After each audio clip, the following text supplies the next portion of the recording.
Depressão ou tristeza? Você saberia diferenciar? Segundo a Organização Mundial da Saúde, 350 milhões de pessoas sofrem de depressão em todo o planeta. São mais de 11 milhões só no Brasil. E o pior, 7 em cada 10 deprimidos sequer sabem que estão doentes. Um transtorno que não reconhece idade, sexo ou classe social. Chamada por muitos de câncer da alma e considerado o mal do século, deve se tornar a doença mais comum do mundo até 2030, afetando mais pessoas do que qualquer outro problema de saúde, incluindo o próprio câncer e as doenças cardíacas. Mas como reconhecer a doença? Quais os sinais que podem indicar o início de um quadro depressivo? Para responder a essas e outras dúvidas e ainda falar sobre as novidades no diagnóstico e no tratamento da depressão, o Canal Livre desta noite recebe o psiquiatra Valentim Gentil Filho, professor titular do Departamento de Psiquiatria da Faculdade de Medicina da USP e um dos maiores especialistas brasileiros no assunto. Boa noite. Para falar com o psiquiatra Valentim Gentil, estão comigo na bancada os jornalistas Fernando Mitre, Marina Machado e Aline Midley. Professor, boa noite. Muito obrigado por sua presença aqui no Canal Livre. O Mitre tinha me perguntado, pouco antes de iniciarmos este programa, se ele poderia tocar em alguns fatos relativos à minha própria experiência com a depressão. E eu quero deixá-lo muito à vontade aos demais debatedores, já que vou começar eu mesmo falando desse evento. Eu tive um surto depressivo em agosto do ano passado. E eu já estou com 63 anos, já vivi algumas perdas na minha vida afetiva, pessoal, familiar, profissional. Já passei pelas tristezas normais da vida, ou talvez até anormais, mas o fato é que nada, jamais na minha cabeça poderia imaginar que algo pudesse se assemelhar àquela experiência. Foi a coisa mais horrorosa de todas, disparado. Eu queria lhe perguntar o seguinte, há um diagnóstico específico, ou pelo menos uma indicação específica como fato detonador de uma depressão, de um surto depressivo? No meu caso, e até por uma convicção minha, mas também um diagnóstico médico, foi relacionado ao estresse, a exigência excessiva de trabalho, de compromissos sobre mim mesmo. E todos os médicos falaram comigo que o estresse era o fator determinante. Então, eu fiquei impressionado com a repercussão que teve o depoimento que eu redigi para explicar a minha ausência durante 15 dias de trabalho para os ouvintes da Band News FM. O post alcançou 17 milhões de pessoas. E aí eu me dei conta que estava lidando com algo que diz respeito à humanidade. E eu queria perguntar, essa humanidade está sendo ameaçada pelo estresse como fator detonador da depressão ou há outros fatores concorrentes de igual relevância? Obrigado, boa noite. Prazer estar aqui de novo e obrigado por você abrir isso, porque acho que o telespectador vai entender melhor quando tem um caso concreto e a gente raramente tem a oportunidade de discutir uma coisa quando tem uma pessoa falando sobre uma experiência dessas. E eu entendo o interesse no teu post porque é altamente prevalente, é uma das principais, hoje é a segunda principal causa de incapacitação no mundo e talvez um dia chegue a ser a principal causa. Só que existem muitas formas de depressão e hoje nós temos uma questão de diagnóstico mesmo. Existem formas graves em pessoas que nunca tiveram, que têm uma causa, tem uma apresentação clínica, tem uma evolução conhecida e tem uma recuperação completa, o que é interessante. Porque é importante a gente distinguir isso de outras manifestações depressivas que não são assim tão bem caracterizadas, que ou se arrastam ao longo da vida, ou que não tem uma causa, ou que flutuam, ou que não tem uma resposta ao tratamento, e que também são formas de depressão. Quando a gente vê essas estatísticas que a OMS, que a Organização Mundial da Saúde fala hoje, a gente não está falando só de uma pessoa que teve uma vida normal e que, de repente, um dia na vida entra em depressão, fica, eu não sei quanto tempo você ficou, mas fica algumas 15 semanas. dias. Pois é. E, de repente, faz o tratamento, volta para o normal e como se nada tivesse acontecido. Então, se a gente for olhar esse tipo de depressão, que não tinha antecedente pessoal, a gente vai em busca de outros fatores que podem ter vulnerabilizado. Sempre a gente acha que tem algum fator constitucional, que pode ser familiar, que pode ser geneticamente determinado, que aconteceu 3 gerações antes. Mas a gente sempre supõe que exista Por que teve depressão sob estresse e não teve úlcera? Por que teve depressão e não uma doença cardiovascular? Mas, doutor, no caso do Boechat, você antes, você não teve momentos assim próximos? Nunca. Nunca? Nunca. Depois que eu passei por isso, evidentemente comecei até as mensagens dos ouvintes que sofrem depressão, eu tenho parentes e tal, começaram a me escrever contando de suas próprias experiências e sugerindo todo tipo de procedimento curativo possível e imaginável, vamos falar um pouco deles daqui a pouco, mas eu me lembro que quem de nós não tem momentos de tristeza, mas a tristeza, pelo menos no meu caso, que eu já tinha tido casos de tristeza, tem nada a ver com o que eu tive, são outras coisas. Mas aí eu já até aproveito para perguntar para os dois, porque uma pessoa que perde uma esposa de 30 anos de casamento vai ficar muito triste se trancar no quarto, chorar por um tempo. Depende da esposa também, né, e do casamento. Mas como uma pessoa, até para que as pessoas de casa possam perceber isso na família ou nelas mesmas, pode entender o que é a diferença da tristeza para a depressão. Por exemplo, você já tinha vivido tristezas grandes.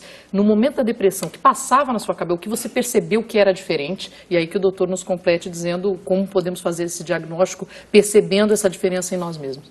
Bom, no meu caso, simplesmente eu travei, doutor. Isso. Não sei, Isso, professor. Então, a tristeza não trava, você deprime. Isso. Agora, a depressão anula. Isso. O Freud escreveu sobre isso no Luto e Melancolia. Você tem que separar, e na época não se falava muito disso em termos de tratamentos farmacológicos, que nem existiam. Mas nem eletrochoque existia naquela época, mas ele sabia, através dos pacientes e talvez da experiência pessoal, de que existia alguma coisa que era diferente dessas respostas de tristeza, de ficar deprimido. Sabe, a palavra depressão é uma palavra que eu já falei isso antes, mas a palavra depressão é uma palavra totalmente inespecífica. Isso é alguma coisa que, de repente, muda não só o seu humor, trava, você não consegue pensar, você não consegue tomar decisão, você não consegue entender, você não tem mais interesse, você não tem apetite, você não consegue vibrar, você não se emociona, ou você se deprime no sentido de que o seu humor fica triste. Mas tem um sofrimento também profundo. Pois é, um sofrimento profundo. Isso acontece por um período, né, doutor Valentim? A maioria das pessoas, esse distanciamento social, essa tristeza... Essa fase aguda. Isso geralmente dura vários dias, diferentemente do que aconteceu com o Boechat, que foi um surto naquele momento agudo, né? Na maioria dos casos, existe essa sequência que dura... Ele teve um quadro benigno, ele teve um quadro de 15 dias. Esses quadros, às vezes, aparecem e duram meses. E sem tratamento, porque até 1936 não tinha nenhum tratamento. Isso podia durar 2 anos. Agora, um dia isso voltava ao normal. E assim, é interessante que um dia a pessoa entrava numa depressão, isso está descrito nos livros antigos de psiquiatria, e tempo depois, 2, 3 meses depois, ela acordava normal. E isso é conhecido há séculos. Então, esta forma, com angústia ou sem angústia, com emagrecimento, ou às vezes com ganho de peso, às vezes sem capacidade de dormir depois das 3, 4 horas da manhã, às vezes com sono até o meio-dia, existem algumas formas que são conhecidas há muitos séculos. Elas estão se tornando mais frequentes. Tem que lembrar que você tem só 63 anos, mas a maior parte da população não chegava até os 63 anos até muito pouco tempo atrás. Até poucos séculos atrás, as pessoas não viviam tanto. Então, uma das causas que hoje está aumentando a prevalência de depressão é que nós estamos vivendo até os 100 anos. Claro. Então, nos próximos 40... você ainda corre o risco, provavelmente, de se não a sua resiliência não funcionar e tudo que está envolvido nisso não funcionar, talvez você corra o risco de ter uma outra vez um episódio desse. Agora, é sempre bom a gente saber que esse quadro depressivo, que tem começo, meio e fim, ele sempre tem começo, meio e fim. Ele pode se arrastar mais, pode doer mais. E as pessoas sabem que estão doentes, porque é tão diferente do normal. É isso que eu ia perguntar. Mas quais são os avisos? Você Quais são os sinais? muda. Ainda não chegou na fase aguda. Mudou o seu mas sono. Estamos Mudou o seu caminhando. sono. Mudou o seu sono. Inexplicavelmente, você acorda com angústia às 4 horas da manhã, ou às 5 horas da manhã. Você normalmente acordaria às 6 horas da manhã. Você acordou 1 hora ou 2 antes.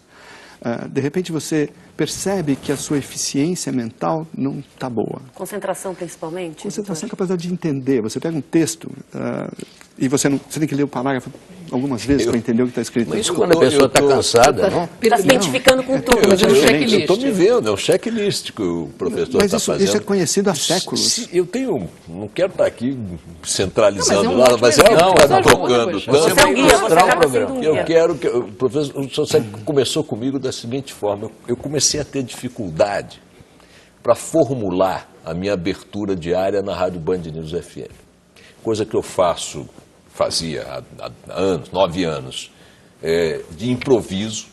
Muitas vezes já estava tocando a vinheta de abertura do programa, eu não tinha ideia do que eu ia falar, abria o microfone para mim, eu começava a falar e os pensamentos se organizavam. Eu comecei a ter dificuldade nessa organização. A dificuldade foi crescendo e eu comecei a fazer algo que eu nunca fizera. Comecei a escrever os meus textos. Depois comecei a ter dificuldade de escrever os textos. Não sabia o que escrever. Depois comecei a ter dificuldade de falar qualquer coisa. Foi um processo que foi indo. E eu comecei a achar que aquilo era uma dificuldade de outra natureza. Estava com obra em casa, problemas normais na vida cotidiana, enfim, e não dei bola para esses avisos. O sono também foi para o beleléu, noites em claro, etc. Quanto tempo esses avisos duraram? Eu tive isso em agosto, acho que foi agosto. Eu, quando saí de férias em julho, que eu viajei, eu só queria dormir. A minha mulher ficava desesperada. Mas a gente veio para Nova York, você só dorme? Eu só queria dormir. Nada me interessava. Você tem um estado de abulia, de desinteresse por tudo, né? Mas aí que eu pergunto, doutor.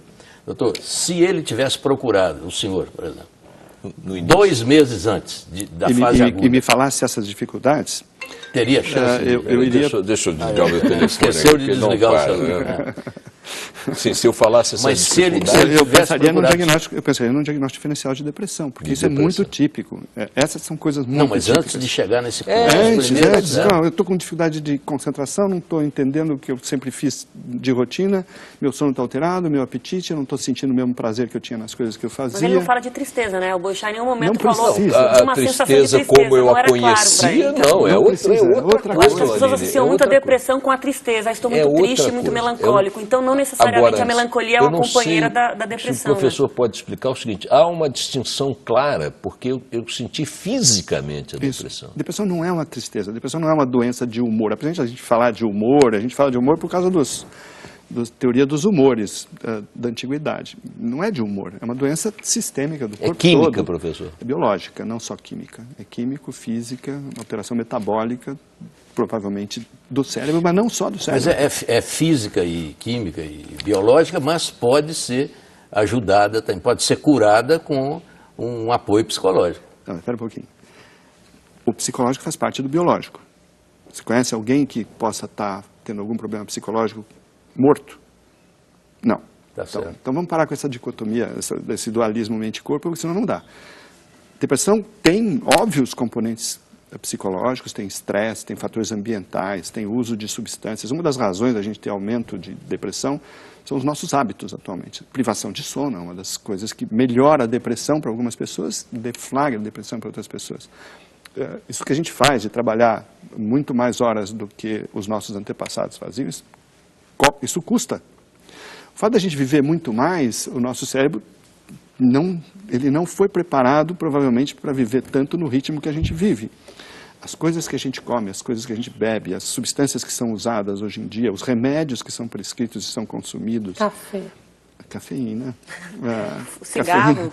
É bom não começar a dar a lista, não. A gente quebra o mercado consumidor do planeta. Você falou uma coisa, ambientais. mas ele estava falando uma coisa muito interessante. Quer dizer, o cérebro talvez não tenha sido feito para durar 100 anos. 100 anos, Isso. 80 anos, 90 anos. A gente, obviamente, O a prazo de pele não validade foi era feita, nós não somos seres preparados para viver tanto quanto a gente está vivendo. Agora, melhorar as condições de saúde, melhorar as questões de higiene, melhorar os recursos para manter as pessoas vivas, né? Eu acho ótimo que a gente viva bastante, mas tem um preço. O problema é o que é que junta de fatores externos, de estresse, de privação de sono, de hábitos, com uma vulnerabilidade genética.